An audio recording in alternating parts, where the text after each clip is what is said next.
Bom dia, vamos começar. Já são 11h02, tem bastante conteúdo. Maravilha, então. Bom, pessoal, sejam todos muito bem-vindos ao nosso segundo episódio da série Low Code o Futuro Chegou. E eu gostaria de chamar o Rafael, então. Rafael, bom dia, tá por aí?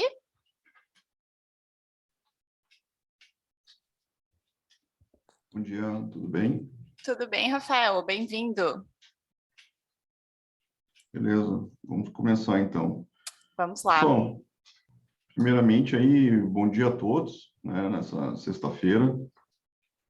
Agradeço a presença aí de todo mundo.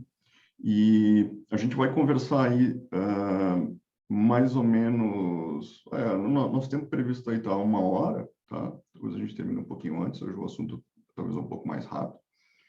Vocês fiquem à vontade aí para fazer perguntas a qualquer momento, tá? Pelo chat ou pelo sistema de perguntas e respostas aqui do Zoom, tá? Eu vou tentando responder ao longo da apresentação, senão eu respondo no final também, tá? Deixa eu compartilhar minha tela aqui com vocês, para a gente começar a nossa conversa.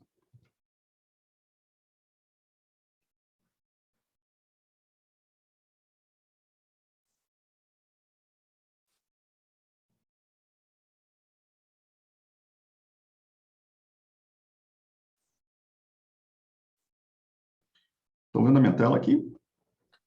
Sim, Rafael. Tá bom. Vamos lá, então. Pessoal, a gente está fazendo uma série de webinários e vamos fazer aí ao longo desse ano sobre o tema de low code. Tá? É um assunto que está sendo bastante comentado no mercado. Estão rolando diversos eventos sobre o assunto. Tá? E muitas empresas estão começando a entrar nessa nova onda do low code e do no code também. A gente vai falar um pouquinho sobre isso hoje. Tá? Nós já fizemos um webinar em janeiro, introdutório, sobre o assunto de low code e no code. Tá? Esse webinar está gravado. E, então, quem quiser assistir uma visão mais introdutória do assunto, tá? Nosso pessoal aqui compartilha o link com vocês ali depois no chat. Tá? E só que é importante entender que eu também vou fazer uma breve introdução aqui do assunto, né? Até para quem está chegando aqui. Então, quem assistiu nosso webinar de janeiro, essa primeira partezinha aqui no início, talvez eu vou falar alguma coisa repetida que eu já tinha falado em janeiro, mas é que para botar todo mundo na mesma página aqui, para a gente estar todo mundo dentro do mesmo conceito, tá? Apesar que hoje, o meu objetivo principal é falar sobre a visão do analista de negócio, o papel do analista de negócio dentro desse mundo novo, esse mundo do low code, tá? A gente entende que o papel do analista de negócio, e o analista de negócio, ele é um cargo, né, uma função, talvez muitos de vocês que estão aqui acompanhando com a gente são analistas de negócio, né? Ele é uma função, um job que está em transformação. E a gente acredita também que vai ter uma transformação bem grande nos próximos anos em relação ao papel do analista de negócio dentro das empresas, com esse impacto das tecnologias de low code que estão chegando, tá? Porque o analista de negócio, ele é o principal, ele é o ator principal desse movimento low code, tá? Então, acima de tudo, hoje vai ser um papo sobre carreira, sobre desenvolvimento profissional, né? Sobre como que eu, analista de negócio, me transformo no desenvolvedor cidadão, qual que é o impacto disso dentro da minha carreira, né? E o que eu preciso desenvolver, o que eu preciso aprender para chegar nesse ponto, né? Qual que é um roadmap aqui de estudos, tá? Bom, para quem não me conhece, meu nome é Rafael Bortolini, sou diretor aqui de produtos na Ziv, tá? Eu sou mestre em engenharia de produção, eu tenho um curso de inovação pela Singularity University nos Estados Unidos, eu tenho certificação CBPP, que é na área de processos, eu sou certificado no método Kanban, tenho 20 anos mais ou menos na área de processos e automação de processos, BPM, Business Process Management, tá? Esse QR Code aqui leva para o meu LinkedIn, se você quiser apontar o celular aí, me adiciona lá e a gente segue conversando por lá. Bom, a gente está vendo aqui, como eu comentei, né, o mote da conversa de hoje é sobre o analista de negócio, mas analista de negócio ele não algumas organizações não usam esse nome, né? O analista de negócio também é chamado de vários outros termos, que está tudo dentro da visão de analista de negócio, tá? Se a gente for ter uma visão mais ampla da visão do analista de negócio. Então, o que a gente vai falar aqui pode se aplicar para o que se chama de business analyst, business user, um especialista, um consultor, um analista de processos, né? Que é uma quebra da visão do analista de negócio, um analista em geral, um trabalhador do conhecimento. Então, quando a gente está falando de analista de negócio nesse webinar aqui, né, eu sei que existem especificidades do analista de negócio, mas neste webinar aqui, nessa conversa, quando eu estiver falando de analista de negócio, eu estou falando sobre esse público aqui, que é um público bem amplo, né, e que hoje em dia, em empresas que são muito intensivas em conhecimento, em serviços, talvez sejam a maior parte dos funcionários, dos colaboradores de uma organização, tá? Eu tenho uma definição aqui que eu achei interessante, que eu peguei no blog do Nubank, que é uma fintech, o banco mais valioso da América Latina hoje, né? E que ele contrata muitos analistas de negócio, tá? E na sua página do seu programa de contratação de analista de negócio, eles têm uma definição bem simples que eu achei interessante sobre o que é um analista de negócio. Eles dizem que o analista de negócio, eles partem de um problema que já foi mapeado pelo time deles, ou eles mesmos identificaram esse problema, ou de uma ideia ou de uma hipótese de melhoria. Então, o analista de negócio, ele vê um problema que está acontecendo dentro da organização, um problema de processo, um problema de custo, um problema de compliance, um problema de experiência do cliente, né? Ou ele tem uma ideia de uma melhoria, um benchmark que ele teve, um estudo, uma ideia para melhorar um processo, para melhorar alguma coisa, ele parte disso. E a partir daí, o analista de negócio, ele vai montar a visão de como é que eu posso resolver esse problema, né? Como é que eu posso validar esse problema, essa hipótese, tá? E o analista de negócio vai orquestrar o trabalho com outras pessoas, isso é interessante, eu botei em negrito, sublinhando aqui, porque esse ponto é importante, com outras pessoas para implementar a solução, tá? O que eu destaco aqui é que na visão do analista de negócio hoje, o analista de negócio ele precisa muito do apoio de outras áreas, apoio de outras pessoas, para que as coisas efetivamente aconteçam. E já dando um spoiler do que a gente vai estar falando aqui, quando a gente está falando de um processo de transformação digital, pelo qual a maior parte das organizações estão passando, que é um processo onde você sai do mundo analógico, sai do teu processo analógico, do teu modus operandi analógico para uma visão digital, né? Esse implementar a solução, muitas vezes e cada vez mais, significa implementar a tecnologia. É difícil hoje a gente conceber uma melhoria de processo, uma mudança de processo, uma melhoria de experiência ao cliente, ou qualquer coisa relacionada a isso, se a gente não olhar para a tecnologia, porque as coisas estão acontecendo na tecnologia. Então, quando a gente vai falar de uma melhoria de processo hoje, eu tenho que pensar que meu cliente está usando um celular e como é que eu melhoro a experiência dele, com ele podendo interagir com a minha empresa, estando em qualquer lugar, a qualquer momento, às 11 horas da noite. Então, isso é a transformação digital.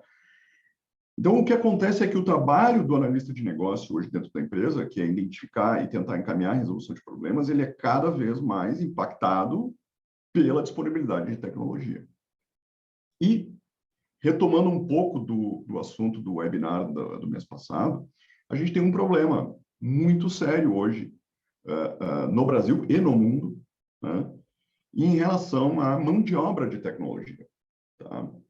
Alguns estudos indicam que no Brasil a gente tem um déficit de 30 a 40 mil vagas de tecnologia que não são fechadas todos os anos.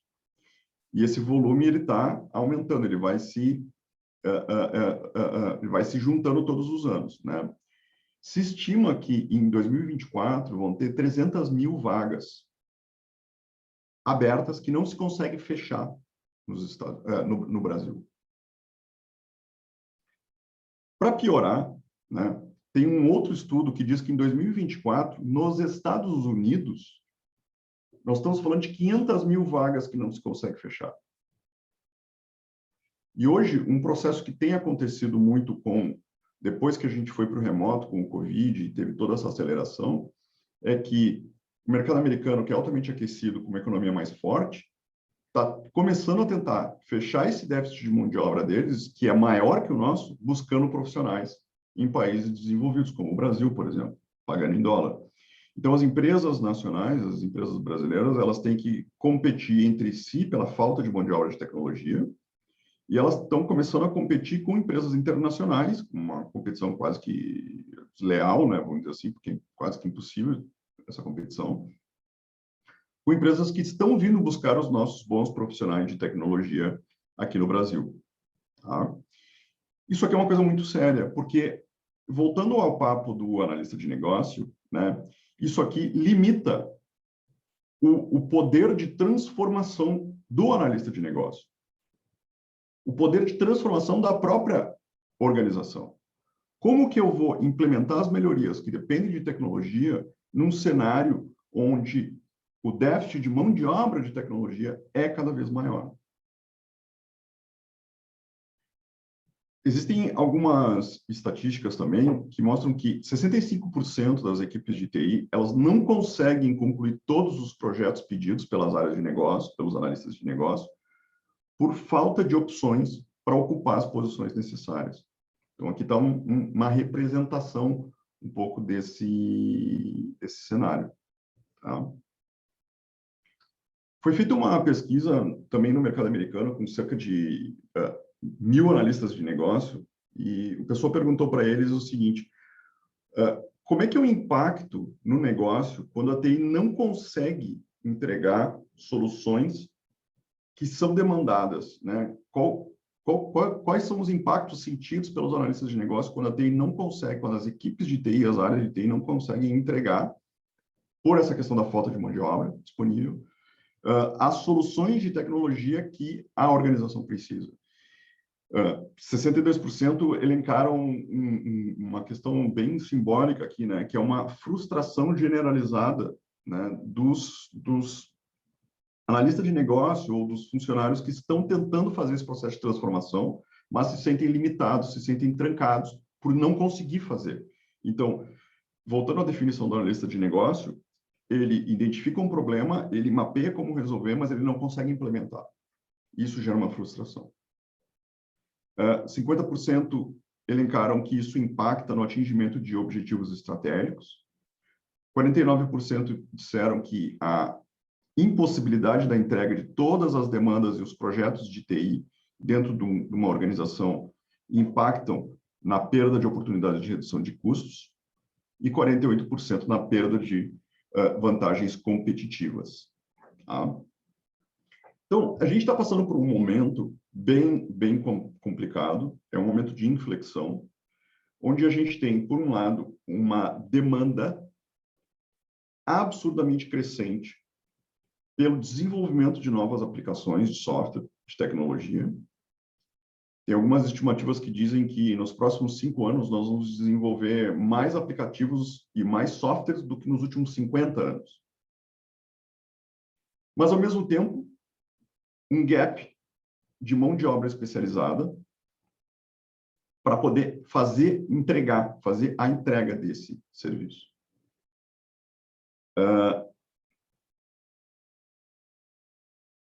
Isso pode causar uma série de impactos dentro das organizações no curto e no médio prazo. Tá? Dentro desse cenário, está surgindo um movimento novo, mundial.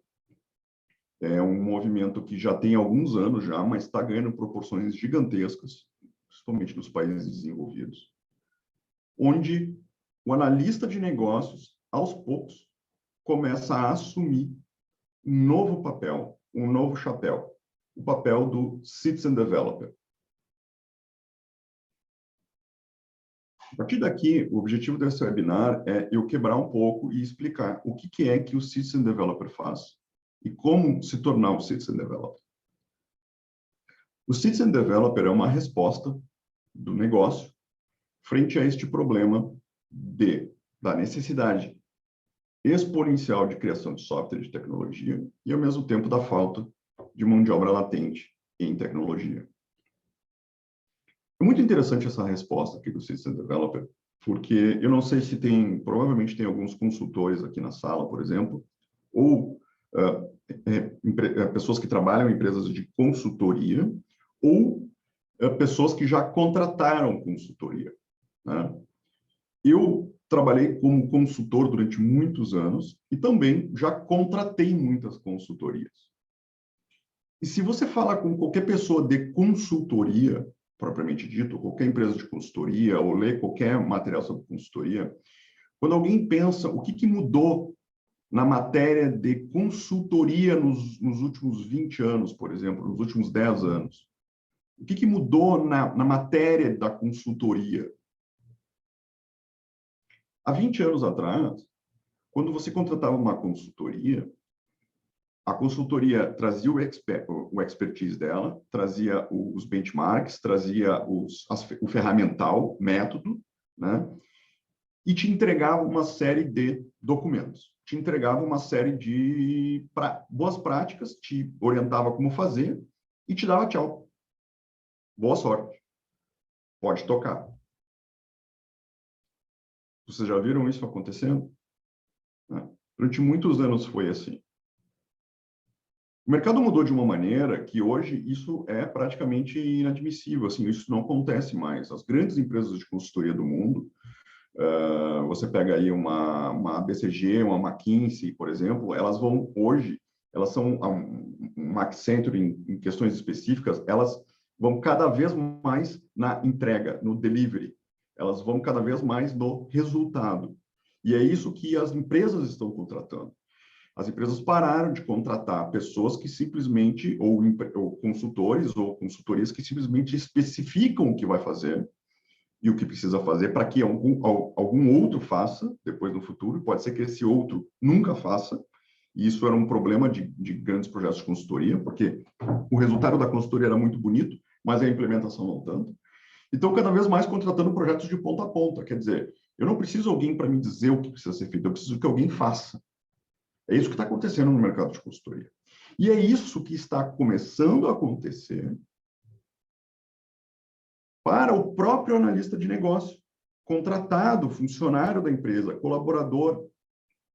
O papel do analista de negócio está, aos poucos, começando a migrar de um papel consultivo, especificador, de resolução de problemas, para um papel de entrega, para um papel de entrega de solução. E para que este profissional analista de negócio vire alguém que entrega, né, precisa passar por uma transformação, ele precisa desenvolver novas capacidades.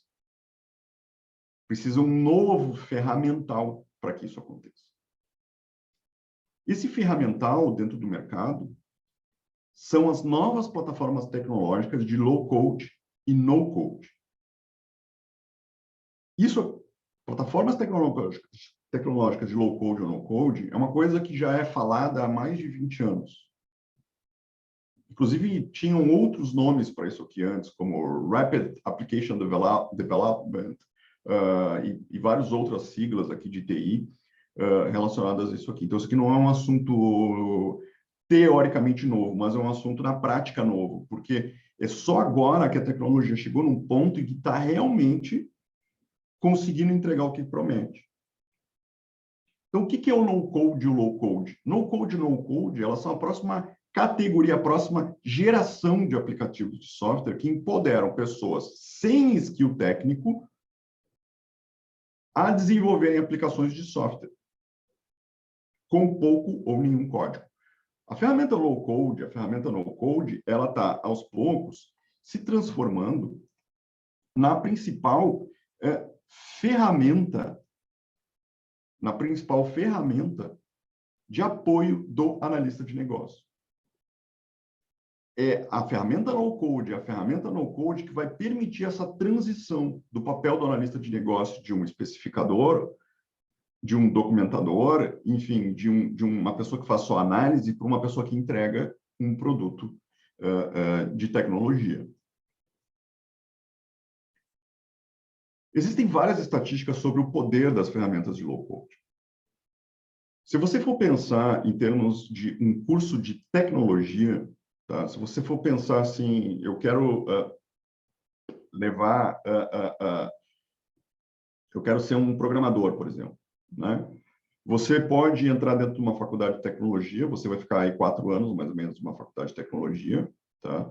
E a maioria das nossas faculdades de tecnologia, infelizmente, não estão orientadas ao mercado também, né? Então, o programador ele tem que aprender por fora a tecnologia que ele vai usar no dia a dia, né? Como boa parte da educação brasileira ainda está bastante ultrapassada nesse sentido, falta o senso prático, tá?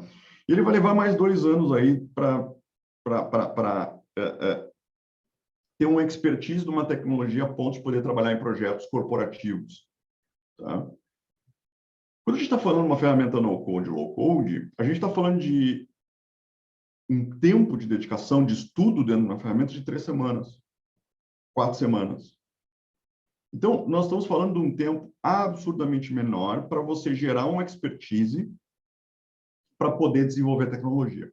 É claro, e eu vou falar isso na sequência, antes que alguém tenha um ataque do coração aqui, que o que o Citizen Developer vai entrar após uma formação de 3 a 4 semanas não é a mesma coisa que um programador que fez 4 anos de faculdade e 2 anos pesquisando uma tecnologia entrega. Não é isso. O Citizen Developer ele não está vindo para competir com a TI. Isso é importante dizer. Bom, agora vamos entrar no ponto principal aqui do papo, inclusive que o Guino fez uma pergunta. Quais são os conhecimentos e ferramentas que eu devo aprender para enfrentar o desafio de me tornar um Citizen Developer, né? Esse é o meu objetivo aqui da conversa introdutória desse assunto, né? Como que eu me torno um Citizen Developer? Antes de mais nada, o que é um Citizen Developer?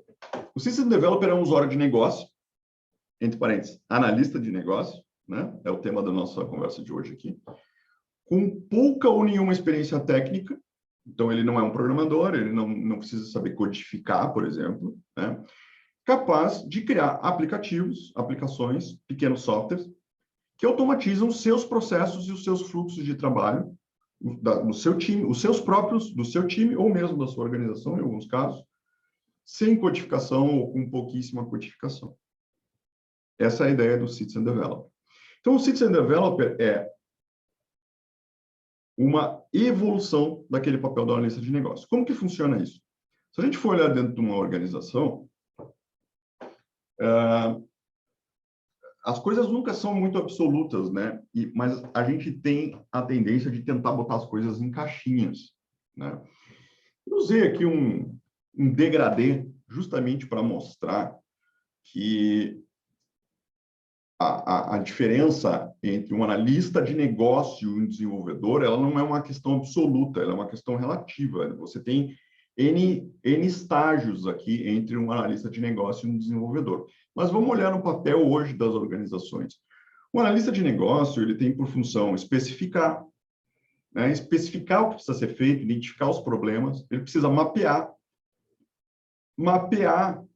riscos, mapear custos, mapear processos, ele precisa desenhar cadeia de valor, desenhar esquemas táticos, desenhar estratégias, né? Ele precisa detalhar, né? Montar planos de ação, especificar o que precisa ser feito, ele precisa planejar, botar datas, fazer uma gerência de projeto aqui, tá? Esses são alguns skills comuns de um analista de negócio.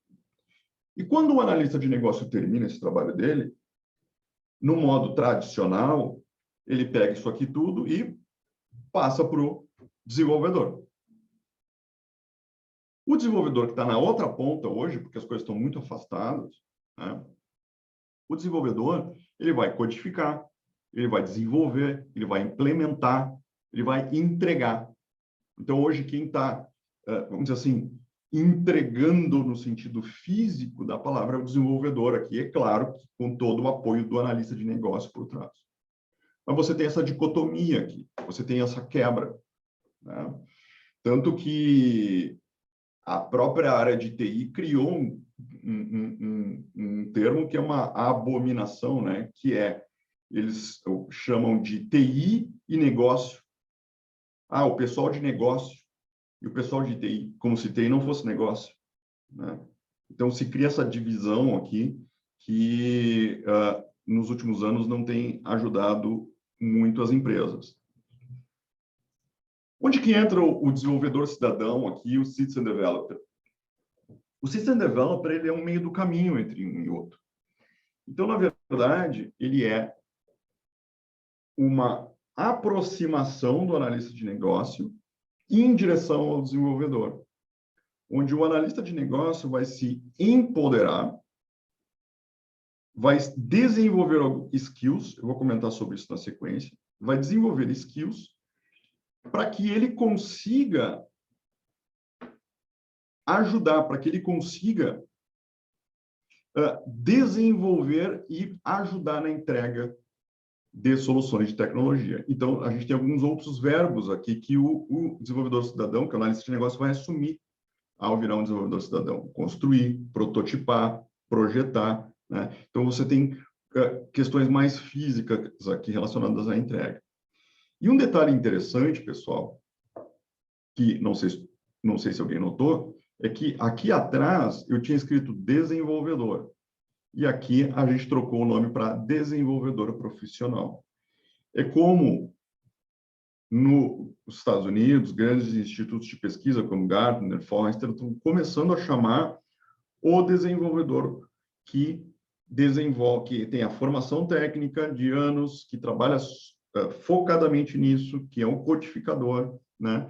A gente está começando a chamar ele de desenvolvedor profissional, tá? E parece bem interessante esse termo, tá? Bom, aí vem a polêmica que a gente vive hoje no Brasil, né? No Brasil, a gente tem essa questão de sempre tentar achar brigas desnecessárias entre papéis e pessoas, etc., né? E fortalecer dicotomias, né? Então, assim, eu ouço, às vezes, hoje, a gente falando bastante de no-code, low-code, do tipo, o desenvolvedor cidadão veio para tirar o trabalho do desenvolvedor profissional, o desenvolvedor cidadão veio para competir com o desenvolvedor profissional. Essas são as maiores besteiras que a gente está ouvindo hoje aqui no país em relação ao termo de low-code ou no-code, tá? E a gente tem que enfrentar fortemente esse conceito totalmente deturpado da realidade.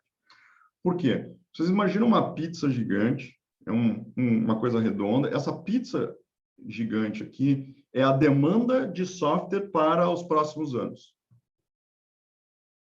A demanda do desenvolvimento de aplicações para que as empresas consigam fazer transformação digital. Você pode pensar a nível mundial, você pode pensar a nível Brasil, tanto faz. É uma pizza gigante. O desenvolvedor profissional, ou a nossa capacidade de formar desenvolvedores profissionais, a capacidade, em termos de número de desenvolvedores profissionais, tanto atual, presente, quanto dos próximos anos, a gente consegue resolver aí talvez 1/3 da pizza. E sobram 2/3, que ninguém consegue fazer. Sobram 2/3 de projetos de TI que nunca são feitos porque não tem prioridade frente a outros que estão pegando fogo, porque não tem gente para fazer, porque não tem dinheiro para fazer, porque não tem profissionais qualificados para fazer. Então, o desenvolvedor profissional, ele não vai vir comer o pedaço da pizza do desenvolvedor. O desenvolvedor cidadão, desculpa, ele está nascendo, mas ele não quer comer um pedaço da pizza do desenvolvedor profissional. Ele vai comer o pedaço da pizza que ninguém está comendo. Este é o conceito que está se trabalhando mundialmente. Está sobrando muita pizza. É uma pizza gigante, tamanho família. Tem para todo mundo. Tem para todo mundo e ainda está sobrando. Ou faltando gente para comer.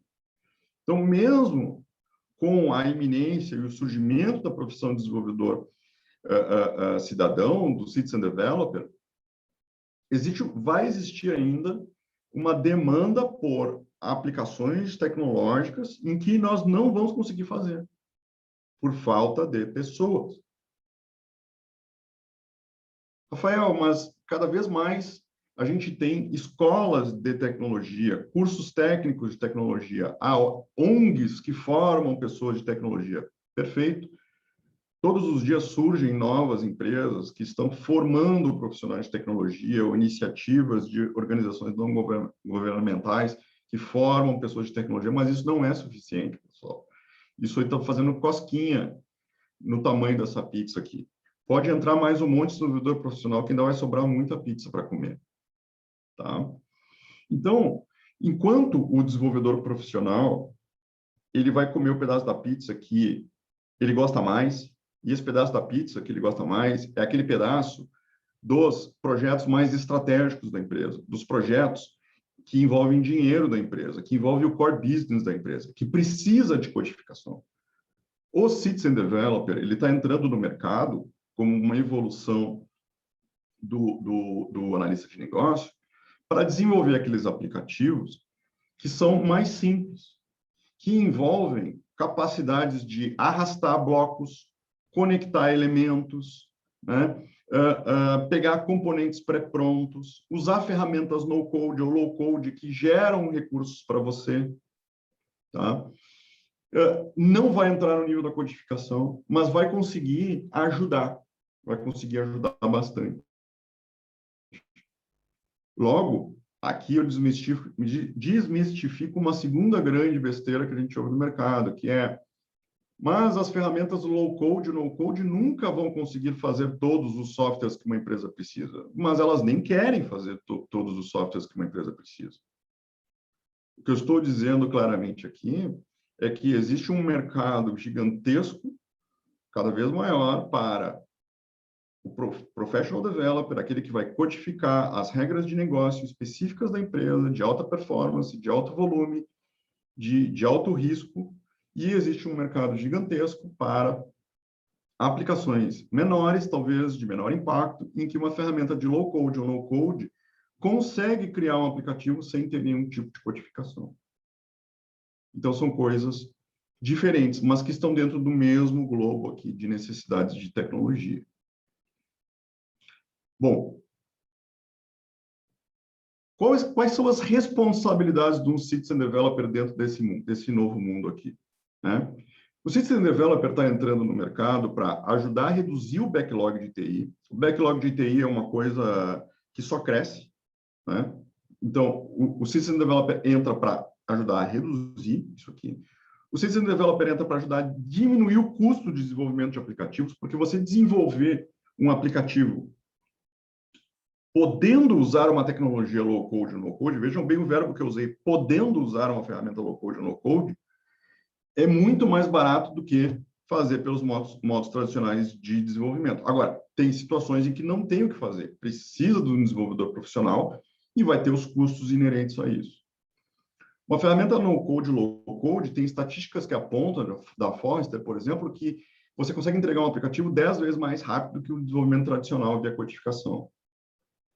E você vai aumentar a eficiência. Por quê? Porque eu consigo trabalhar com interações menores e já a mesma pessoa que está especificando e que está vendo o problema, ela já está implementando também. Então, o analista de negócio, ele entra aqui com um duplo poder, porque ele tem aquele poder de ver os problemas das organizações, de pensar numa solução, mas também de implementar essa solução para que as coisas comecem a funcionar. Bom, e como é que eu me torno um desenvolvedor profissional, né? Um desenvolvedor cidadão, desculpa. Como é que eu me torno um Citizen Developer, né? Aqui é interessante a gente entrar dentro de dois conceitos que eu gosto muito de olhar quando a gente está falando de pessoas, né? Ou de desenvolvimento profissional. Soft skills e hard skills. Muitos aqui na sala devem conhecer isso aqui muito bem, até talvez muito melhor do que eu, por serem dessa área, né? Mas quando a gente olha para as competências de um determinado profissional, a gente pode dividir essas competências em duas, em soft skills e em hard skills. Os soft skills são aquelas competências mais relacionadas a comportamento. Geralmente elas são mais difíceis de você medir ou testar. Elas são mais difíceis de aprender ou de mudar, tá? Apesar que você tem treinamentos de soft skill hoje amplamente disponíveis, né? Então, alguns exemplos de soft skills: comunicação interpessoal, capacidade de persuasão, a pessoa ter proatividade, né? A pessoa conseguir resolver conflitos, a pessoa, o profissional ter a capacidade de trabalhar sob pressão, ter um senso de liderança, ter capacidade analítica, ter a vontade de ter um aprendizado contínuo, né? Se eu perguntar para você assim, como é que eu ensino uma pessoa a ter a capacidade de interesse pelo aprendizado contínuo? É mais difícil isso, né? Assim como é uma coisa que num processo seletivo é mais difícil de você medir também, né? E você tem os hard skills do outro lado. Os hard skills têm mais a ver com competências técnicas, elas são mais facilmente treináveis e mais facilmente medíveis. Então, os conhecimentos de uma língua estrangeira, por exemplo. Então, por exemplo, se alguém me diz que é expert em inglês, eu posso fazer entrevista com a pessoa em inglês, assim como eu posso aplicar um teste de proficiência em inglês para a pessoa. Qual é o curso que a pessoa se formou na graduação, os cursos técnicos que ela fez, se ela tem mestrado, não tem, o que ela fez, conhecimento de operação de máquina, ela sabe mexer na máquina, ela não sabe mexer na máquina, ela tem certificação, não tem certificação, habilidades ligadas à informática, à tecnologia, então, sabe programar a tal tecnologia, não sabe programar, quantos anos está trabalhando com tal tecnologia, faz um teste para mim, para provar que você sabe codificar nessa tecnologia. Então, esses são os hard skills. Então, eu vou falar um pouco sobre o desenvolvimento do Citizen Developer, sob o ponto de vista de soft skills e hard skills, tá? Que é o modo como eu entendo que a gente deve procurar o nosso desenvolvimento, tá? Existe um grande mote, né? Eu levo isso para mim e você vê isso muitas pessoas falando, né? Em que muitas pessoas erroneamente contratam as pessoas por hard skills. Então, você faz um teste técnico na pessoa, quando você faz um teste técnico na pessoa, você está treinando, você está fazendo um teste para saber se ela sabe aquela linguagem, se ela sabe aquela máquina, se ela sabe aquilo, se ela sabe aquele inglês, se ela sabe isso, se ela sabe aquilo. Então, inclusive, tem uma outra frase que eu já ouvi muito, que é comum as empresas contratarem por hard skills e demitirem por soft skills. Demitirem por questões comportamentais. Muitas pessoas dizem que o correto é você contratar pessoas por soft skills. Então, você conseguir identificar questões comportamentais de perfil dessa pessoa, e se ela tiver o perfil correto, você consegue treinar essa pessoa nas capacidades técnicas. Então, esse é um mote que eu particularmente trabalho e que muitas pessoas também trabalham, tá? Eu vou tentar rodar um vídeo aqui no próximo slide, se não rolar, eu vou sair aqui e vou para o YouTube, tá? É um vídeo que eu citei no último webinar, são 2 minutos de vídeo, uma entrevista com o CFO do iFood, que eu acho bastante interessante. E ele está falando sobre isso. Perguntam para ele como é que ele contrata pessoas, né? Ele tem 250 pessoas na área de back-office, são analistas, na área de controladoria, finanças, administrativo, etc., né? E ele fala um pouco sobre como é que ele vê essa visão. Então, é um exemplo legal, porque é um exemplo real, de hoje em dia, de uma empresa brasileira do mercado da nova economia. Vamos ver se eu consigo rolar aqui. E se vocês estão ouvindo. Estão ouvindo? Não, Rafael, eu acho que você tem que compartilhar com o som a tua tela. Tá. Vamos ver como é que eu faço aqui. Tem um pin bem no canto inferior esquerdo. Share sound.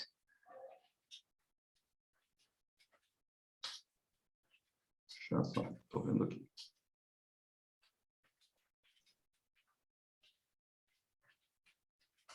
E agora? Na visão Agora de tá vocês, qual é o certo. tipo de profissional que as empresas com essa mentalidade precisa, assim? O que os profissionais têm que ser hoje, ter, saber, para poder entrar nessa cultura hoje do novo mercado e realmente fazer a diferença? Eu costumo dizer assim, eu vou exagerar nesse começo aqui, depois eu modulo, tá? Ele não precisa saber nada. O que a gente precisa e olha é comportamento. Eu não tô nem aí porque você sabe. Sabe por quê? Porque se você tiver um puta de um comportamento, você senta a bunda na cadeira e aprende. Então eu vou te dar um exemplo. Lá no meu time, eu tenho lá finanças, jurídico, riscos, fraude, compras, estratégia, entre outras coisas. Lá no meu time, eu tenho 250 pessoas. As 250 pessoas, elas modelam linguagem de data, que é o SQL. A gente usa o SQL lá. Eu te desafio a procurar no Brasil um departamento que tenha todas as pessoas que modelam em SQL. Que Desafio. analisam dados, é só para explicar, né? Usando a linguagem de dados. Então, ao invés de você dados. ter um Excel e não sei o quê, não, você vai lá no banco de dados da empresa e trabalha nele.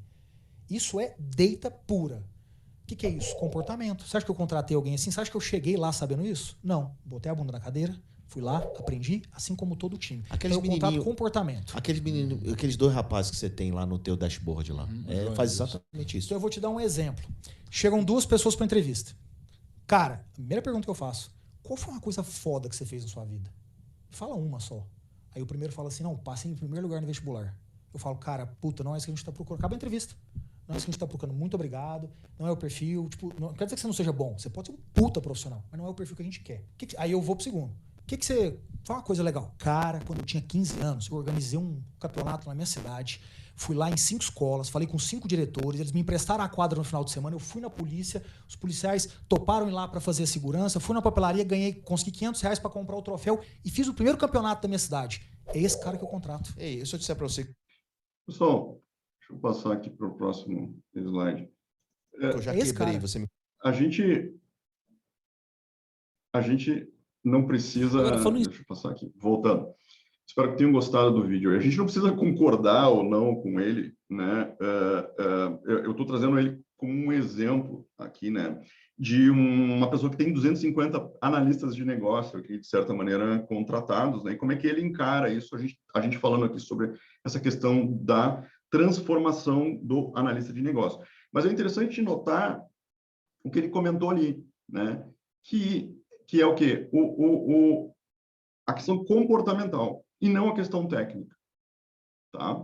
Então, olhando agora sobre o ponto de vista de como é que eu me transformo num Citizen Developer, como é que eu viro um Citizen Developer e, pelo que ele falou ali, ele tem 250 Citizen Developers dentro da empresa dele, que ele desenvolveu, né? Algumas características que no mercado hoje está se considerando como competências, soft skills que um Citizen Developer tem que ter, por exemplo, vontade de aprender, porque você vai ter que sair da sua zona de conforto e entrar num mundo novo, que é um mundo talvez um pouco assustador no início. As pessoas que conseguem desenvolver capacidades de raciocínio lógico dedutivo, tá? São analistas de negócio que vão ter uma vantagem um pouco maior, você indo para um papel de Citizen Developer, tá? O desenvolvedor profissional, ele é, por natureza, uma pessoa com alta capacidade de raciocínio lógico dedutivo, tá? Então, para você sair da questão do analista de negócio e ir em direção ao Citizen Developer, é importante ter essa visão lógico-dedutiva, não quer dizer programar aqui. Significa entender como é que as coisas se conectam, como é que as coisas funcionam, uma coisa depois da outra. Isso também tem a ver com o terceiro item que eu trago aqui, que é a visão processual. Então, quem tem capacidade de desenhar um processo, conseguir desenhar um fluxograma, né, são pessoas que já estão mais na frente, que já estão mais preparadas para assumir esse novo papel. Resolução de problemas complexos também tem a ver com soft skills necessários para você se tornar um System Developer. Resiliência, porque você vai errar muito, né? Você tem que entender esse errar como um aprendizado. Você tem que ter habilidade digital. O que significa habilidade digital? Você tem que gostar de tecnologia. Gostar de tecnologia eu tenho proficiência com tecnologia. Eu estou conectado, eu sei que com aplicativo, eu sou um usuário de aplicativos de tecnologia, até para eu conseguir fazer referência com as coisas que eu vou criar. E eu tenho que ter excelentes capacidades de colaboração, porque eu não faço nada sozinho. Eu preciso da ajuda de outros e eu preciso ter humildade para questionar outras pessoas dentro desse processo de aprendizagem, tá? Então, esses são alguns dos soft skills que no mercado se entende como características de um profissional que quer assumir esse papel de Citizen Developer, tá? E a boa notícia é que você pode treinar esses skills, né? Existem cursos específicos, existem coaches, existem outras ferramentas para você treinar esses soft skills. Na questão dos hard skills, eu trouxe pelo menos 2 aqui exemplos bem básicos, tá? Inglês, ele é importante hoje, por quê? Porque a maioria absoluta das ferramentas de no-code ou low-code estão em inglês. Spoiler, se você usar o Ziv, que é a nossa ferramenta, está tudo em português, tá? Mas é muita coisa em inglês hoje, os materiais estão muito em inglês hoje, tá? E conhecer como é que funciona uma ferramenta X. O conhecer como uma ferramenta X, XYZ, você tem que escolher uma ferramenta e se aprofundar nela, e estudar essa ferramenta, tá? Então, aqui está o hard skill, é você conhecer uma ferramenta, tá? Eu vou falar um pouco sobre ferramentas daqui 2 slides. Bom, como é que eu desenvolvo? Algumas dicas aqui, né, para eu desenvolver soft skills, tá? Então, como eu comentei, desenvolver soft skill é mais difícil que desenvolver um hard skill, assim como é mais difícil de medir isso também, tá? Mas a gente está falando aqui de você ter um bom autoconhecimento, né? Então, você se conhecer, saber suas limitações, saber onde é que você é bom, saber onde é que você tem que melhorar, isso é importante. Autorregulação, você conseguir se regular até onde você vai, até onde você não vai, né? Dentro desse desenvolvimento. O que é que você quer fazer? Gerenciamento do tempo, saber gerenciar bem o tempo e trabalhar muito bem com feedback, para que as pessoas possam te dar feedbacks nessas capacidades. Então, soft skills a gente desenvolve muito através de feedback, pessoas me dando feedback e eu pedindo feedback para as outras pessoas. Quando a gente está falando do hard skills, para você ser um citizen developer, hoje no mercado existem mapeadas mais de 500 soluções de no-code ou low-code. A primeira coisa que você tem que entender é que você precisa escolher qual caminho você vai seguir, qual tipo de tecnologia que você quer criar. Então, existem ferramentas de low-code para você criar sites, para você criar aplicativos móveis, para você criar cadastros. Ah, eu quero um cadastro de produtos, eu quero um cadastro de clientes. Para você criar processos ou workflows, para você criar jogos, para você criar integrações entre planilha. Ah, uma planilha vai mandar um e-mail, se carregar no OneDrive e tal. Para você criar chatbot, existem plataformas de low-code para data science. Então, você tem que entender qual é o problema que você quer resolver ou qual é o assunto que te interessa, e aí mergulhar dentro de uma dessas categorias aqui, ou mais de uma, tá? Mas é importante você entender que quando a gente está falando de low-code e no-code, nem tudo é igual. Low-code ou no-code é uma característica de uma série de categorias de software diferente. Então, você tem low-code para um monte de coisa. Qual é o problema que você quer resolver? Ah, eu queria criar um aplicativo móvel para os meus colegas de time poderem fazer registro em campo de tal coisa. Então, você vai ter que procurar alguma coisa, alguma ferramenta que te traga facilidade de desenvolvimento de aplicativos móveis, tá? Esse aqui é um slide que tem algumas ferramentas, tem várias, vocês vão ter acesso a esse material depois aqui, tá? A Zig se posiciona aqui como uma ferramenta de workflow automation, tá? Que é a nossa ferramenta aqui. Você tem várias outras ferramentas aqui para você criar várias outras plataformas, para você automatizar bancos de dados e planilhas, comunidades, jogos, monetização, 3D, data science, enfim. Então, aqui são alguns exemplos, mas no Google, você procurando, por exemplo, low-code website, você vai achar um monte de ferramenta de low-code website, tá? Então, e aqui, o que acontece? Boa parte disso aqui é em inglês, então, o hard skill de inglês ele é importante neste momento, tá? E boa parte dessas ferramentas aqui tem feito um excelente trabalho em educação. Então, no momento que você escolhe uma categoria e vai se aprofundar dentro de um produto, você vai ter acesso a uma série de EADs, de artigos, de blogs, né, de cursos online para você poder se desenvolver e poder ir aprendendo a mexer nessas ferramentas.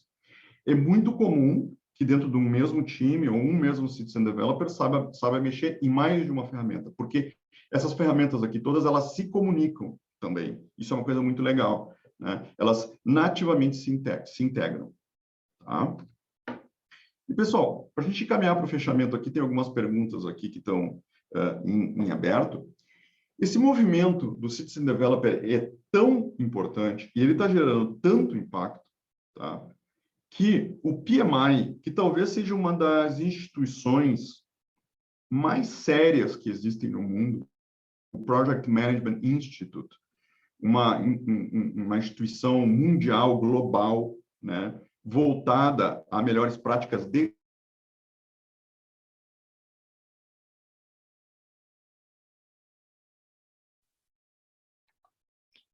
Pessoal, congelou para vocês também? mais conhecidas. Rafael, Oi. tu consegue voltar um pouquinho, por favor, que tu deu uma travada? Só o que tu estava falando. Oi, Voltou. voltei? Voltou. Uhum. Então, pessoal, eu estava falando sobre o PMI. A matéria do Citizen Developer ela é tão importante que o PMI, que é uma das instituições globais mais importantes, né, a nível de certificação e desenvolvimento profissional, está entrando no mundo do Citizen Developer. Tá? O PMI, ele começou lá com o gerenciamento de projetos, e o PMI é conhecido por ter criado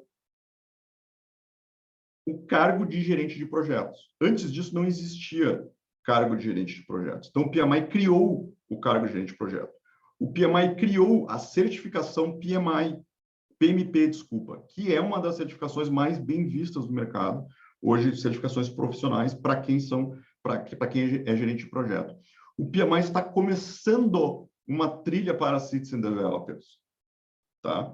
Para você ver a seriedade desse assunto e a importância desse assunto, tá? Hoje, se você entrar no site do PMI, você já vai ver, eles têm já 2 cursos de formação aqui, tá?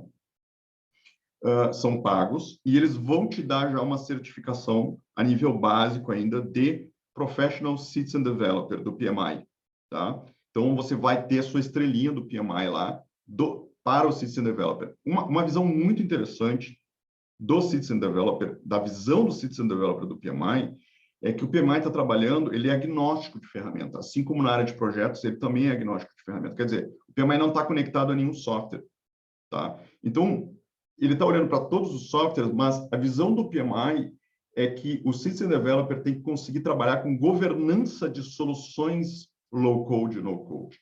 Como eu, profissional Citizen Developer, dentro de uma organização, trabalho com um conjunto de ferramentas no-code ou low-code que estão entregando valor e que estão gerando aplicações para que isso não vire literalmente uma bagunça dentro da minha organização. Isso é uma pergunta recorrente também quando a gente está falando de no-code ou low-code. Como não virar tudo uma bagunça, né? Então, é uma preocupação grande a ponto que o PMI está entrando nessa praia aqui.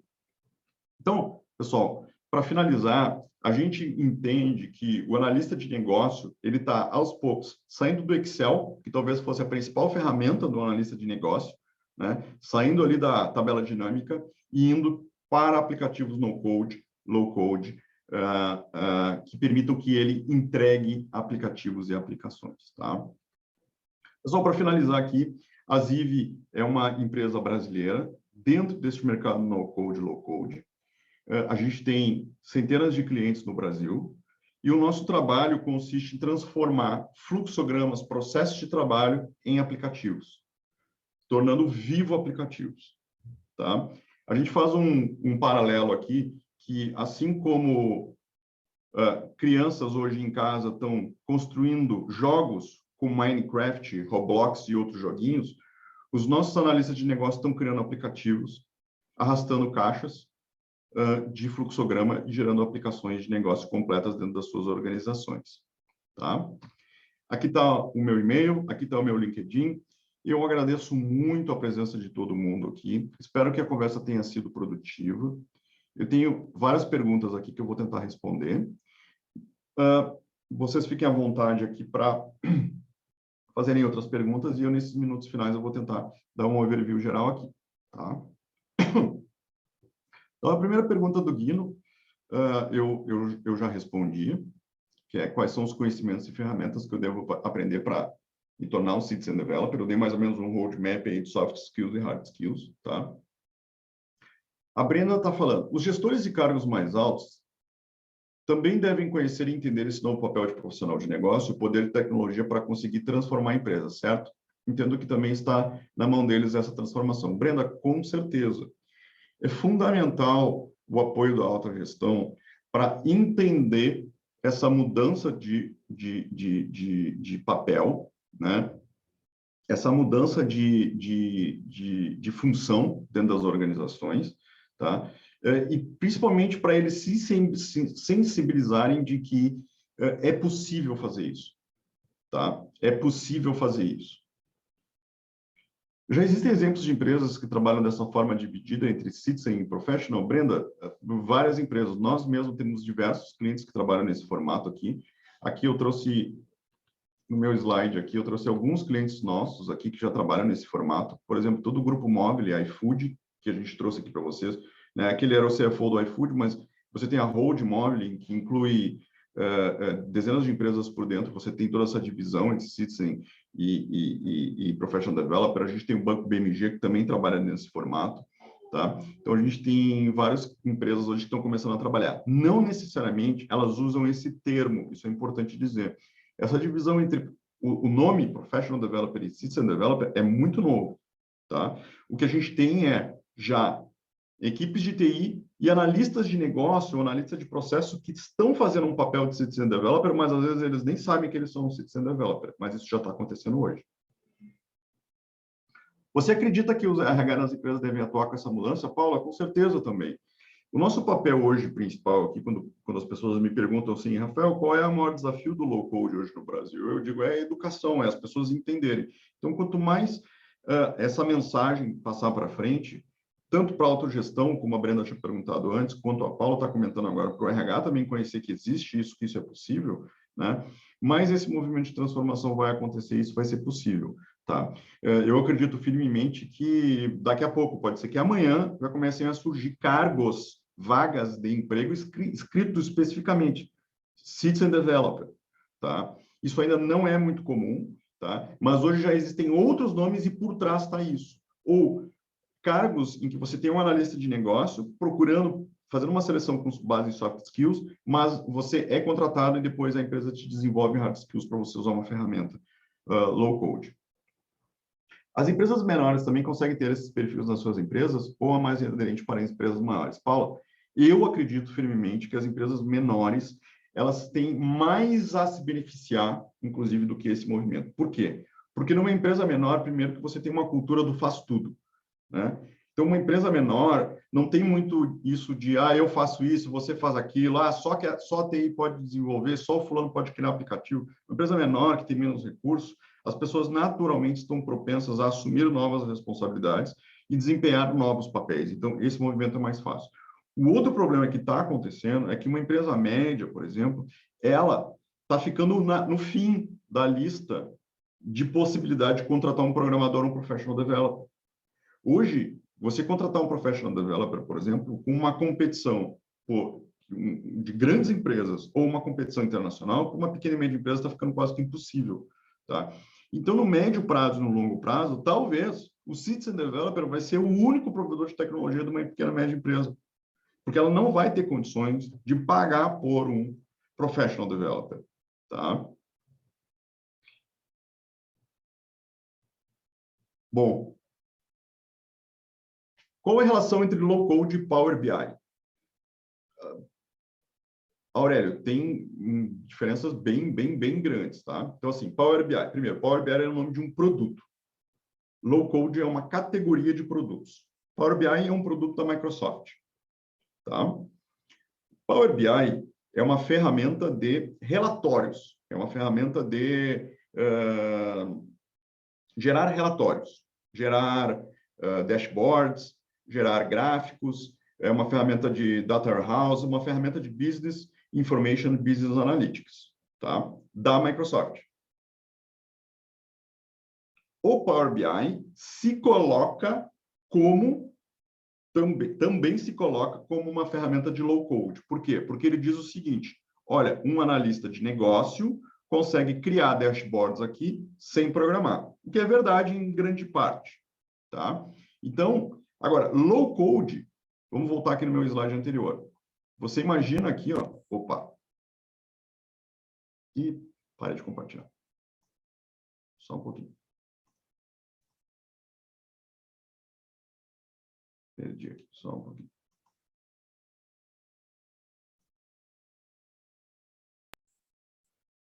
Estou compartilhando aqui, né? Sim. Então, você imagina que uma dessas categorias aqui, uma dessas caixinhas aqui é ferramentas de BI. E aí o Power BI tá é um loginho aqui. E isso aqui tudo é low code. Low code é um mundo. você pode fazer aplicações completas, sistemas inteiros. Power BI você faz um dashboard. É bem diferente. Pessoal, acredito que eu respondi todas as perguntas que foram colocadas. Espero ter respondido a contento as perguntas. Agradeço muito a participação de todos aqui. Esse material fica gravado. Vocês vão receber a gravação nos próximos dias. Compartilhem com seus colegas, me mandem perguntas. Muito obrigado pela sua atenção aqui. E acompanhem a gente nas redes sociais, porque em março tem mais. A gente vai se aprofundar mais ainda nesse assunto de low-code ou no-code. Beleza? Um ótimo final de semana a todos aí. Um grande abraço. Gente, muito obrigada pela presença de todos. Obrigada, Rafael. E até março, então.